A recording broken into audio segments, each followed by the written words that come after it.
یہ تھیوری غلط ہے, ماڈرن اس کے خلاف ہے, یہ آرکیولوجسٹ نے اس کو ڈسپروو کیا.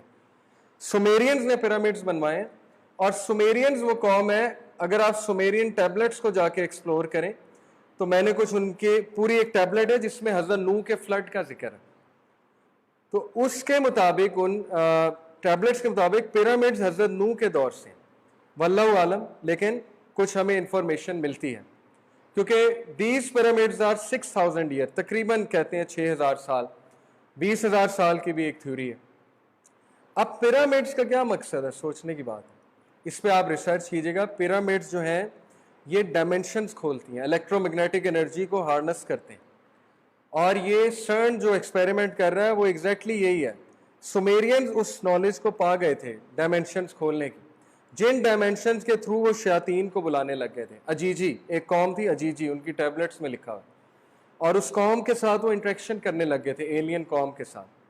تو ہمیں حدیث میں اشارہ ملتا ہے کہ ایک قوم کو اللہ نے تباہ کیا ہے کیونکہ وہ ایک بہت خاص نالج پا گئے تھے اور وہ ایک خاص قوم سے انٹریکٹ کرنے لگ گئے تھے. تو یہ ڈائمنشنز کھولنے کی ضرورت کیا ہے تاکہ شیاطین کو ریبیلیس آپ دیکھیں مارول موویز میں ڈائمنشن نہیں کھلتی اور کیا کھلتی, وہ اپنی فوج کو کہاں سے بلاتا ہے, یاجوج ماجوج نے کہاں سے آنا ہے, سوچنے کی بات ہے. وہ بھی تو ایک ہڈن ورلڈ میں ہے نا, چلیں آپ اسے ڈائمنشن نہ کہیں, پورٹل نہ کہیں, لیکن ہڈن تو ہے نا, نظر کیوں نہیں آ رہے, سوچنے کی بات. ایک مسلمان ہے تو 999 یاجوج ماجوج ہیں, تو 1.7 بلین مسلمز ہیں, تو اب سوچ لیں یاجوج ماجوج کتنے ہوں گے. تو اتنے لوگ کیوں نظر نہیں آ رہے, اوکے, اور ان کی دیوار کتنی بڑی ہے, کیوں نظر نہیں آ رہی.